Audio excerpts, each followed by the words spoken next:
Assalamualaikum warahmatullahi wabarakatuh. Selamat pagi anak-anak. Semoga kita dalam keadaan sehat walafiat. Pada kesempatan hari ini kita akan belajar mengenai kesetimbangan kimia. Kesetimbangan kimia itu diartikan bahwa jika jumlah unsur reaktan itu sama dengan jumlah produknya, maka dia dikatakan setimbang. Nah, kesetimbangan kimia itu dia dibedakan berdasarkan reaksi kimianya, itu dibedakan menjadi dua. Yang pertama adalah reaksi irreversibel. Reaksi irreversibel itu artinya reaksi berkesudahan. Nah, arah panahnya ini boleh seperti ini atau ini, dua ini ya. Kemudian dia mempunyai ciri. Yang pertama berlangsung searah, yang kedua reaksinya akan berhenti bila salah satu atau semua reaktannya habis. Kemudian yang ketiga, zat hasil reaksi itu tidak dapat diubah kembali menjadi reaktannya. Misalnya magnesium atau kembang api ya, kembang api yang sudah kita bakar itu dia akan menjadi endapan MgO. Nah, maka dia tidak bisa lagi menjadi kembang api. Kemudian reaksi irreversibel atau yang diartikan sebagai reaksi bolak-balik. Maka arah reaksinya itu dia berlangsung dua arah. Boleh seperti ini, atau seperti ini, tiga ini. Kemudian yang kedua, ciri yang kedua itu produk dapat terurai kembali menjadi reaktannya. Kalau reaksinya ke kanan disebut dengan reaksi maju. Kalau reaksinya arah panahnya ke kiri itu dibacanya sebagai reaksi balik. Kesetimbangan kimia berdasarkan fasenya itu dia dibagi menjadi dua. Yang pertama reaksi kesetimbangan homogen, yaitu reaksi yang sistem kesetimbangannya terdiri atas satu fase G gitu ya.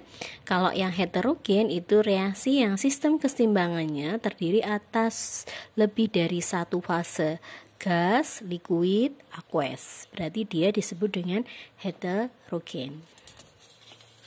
Kemudian, reaksi kesetimbangan dinamis itu diartikan dengan reaksi yang berlangsung terus-menerus dengan arah bolak-balik dengan kecepatan yang sama. Nah, ciri dari reaksi kesetimbangan dinamis itu ada 5. Yang pertama, reaksinya berlangsung dua arah, kemudian dia terjadi dalam ruang tertutup, suhunya tetap dan tekanannya harus tetap.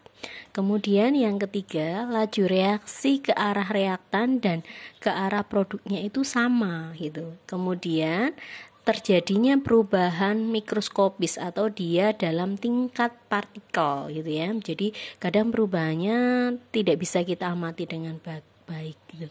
Kemudian yang kelima, setiap komponennya tetap ada. Nah, selanjutnya adalah hukum kesetimbangan. Hukum kesetimbangan itu bunyinya, dalam keadaan setimbang pada suhu tertentu, hasil kali konsentrasi produk dibagi dengan perkalian reaktan masing-masing dipangkatkan dengan koefisiennya mempunyai nilai konstan, atau dapat dituliskan ketika A direaksikan dengan B, kemudian dia menjadi C dan D, maka ada dua konstanta yang akan kita dapatkan. Bisa Kc, konstanta konsentrasinya, maka yang kita pakai adalah konsentrasi pada saat setimbang. Kemudian rumusnya menjadi Kc produk pangkat koefisiennya dibagi reaktan pangkat koefisiennya, dan Kc hanya berlaku untuk fase aqueous dan gas. Kemudian yang kedua adalah Kp. Kp itu berarti dengan tekanan gitu ya.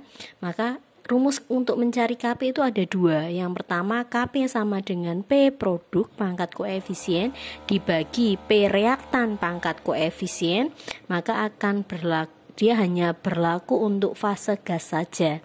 Nah, C atau P produknya atau P reaktannya itu diperoleh dari, kalau dia C berarti mol C dibagi koefisien molnya total dikali dengan P totalnya. Kalau dia PB berarti mol B saat setimbang dibagi mol total dikali P totalnya. Kemudian cara yang kedua itu Kp sama dengan Kc dikali R dikali T pangkat delta N, di mana delta N itu adalah koefisien produk dikurangi koefisien reaktan. Harga R-nya adalah 0,082. Karena apa? Karena dia fasenya gas, maka diukurnya harus menggunakan R dan T. 0,082 atau 0,08, kemudian T-nya dalam Kelvin, maka ketika diketahui derajat Celcius berarti harus ditambah 273. Nah, pada reaksi kesetimbangan harga K ini dia dipengaruhi oleh 4 reaksi. Yang pertama, jika reaksinya dibalik maka K2-nya itu adalah sama dengan 1/K1. Kalau koefisien reaksinya itu dikali N, maka harga K yang kedua itu adalah K pertama dipangkatkan N. Kalau koefisiennya dibagi N, maka nanti K2-nya itu sama dengan akar pangkat N gitu ya. Kemudian reaksinya dijumlahkan, maka harga K yang kedua itu adalah K yang pertama dikali sebanyak reaksi yang dijumlahkan gitu ya. Sekian dari saya. Wassalamualaikum warahmatullahi wabarakatuh.